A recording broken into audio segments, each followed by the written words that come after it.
This story has really hit a nerve.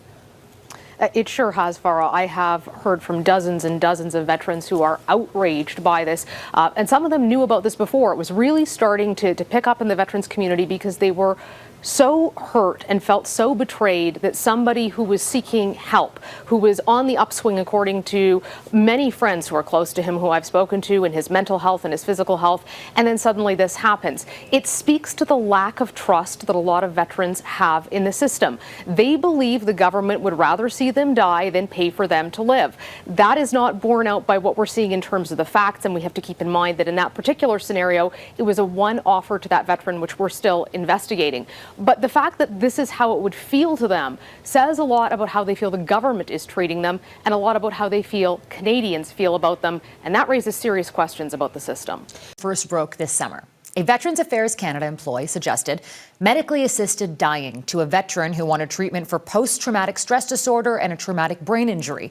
It was shocking. Veterans Affairs said it was an isolated case, but now we're learning that's not true.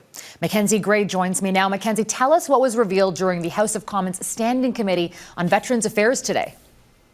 Farah, disturbing revelations from the Veterans Affairs Minister, Lawrence MacAulay. His department finding 2 additional instances of a Veterans Affairs employee inappropriately raising medical assistance in dying with a veteran. We know that this is the latest incident that we are hearing about. It is coming from retired Corporal and Paralympian Christian Gauthier. Yesterday, she testified that the Department of Veteran Affairs offered her in writing the opportunity for a medically assisted death. Even, she said, offering to provide the equipment. Now, Gauthier said she had been fighting for a home wheelchair ramp for 5 years. She described the letter she received from the department in French at the committee hearing. Here's more from her.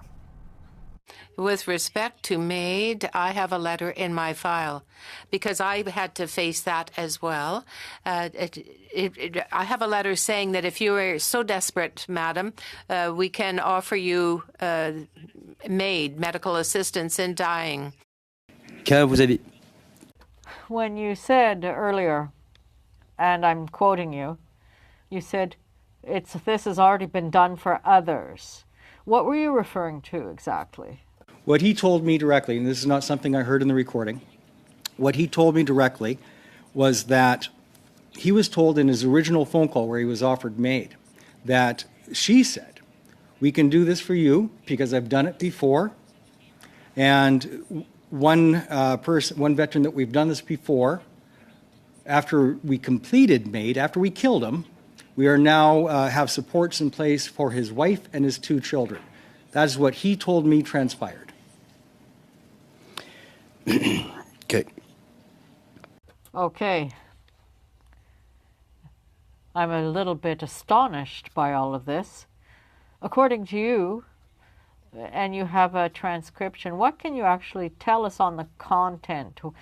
What brought the employee to speak about MAID, to offer MAID?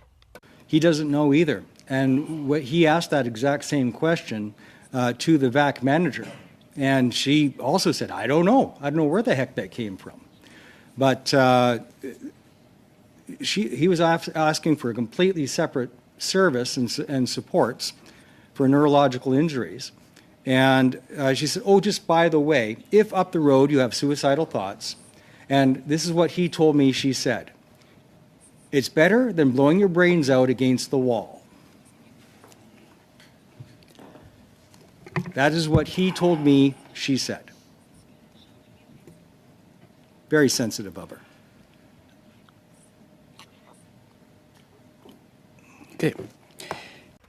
Okay. Earlier in your testimony, you said that you were worried that your benefits or that VAC would have you pay because of your coming here to testify.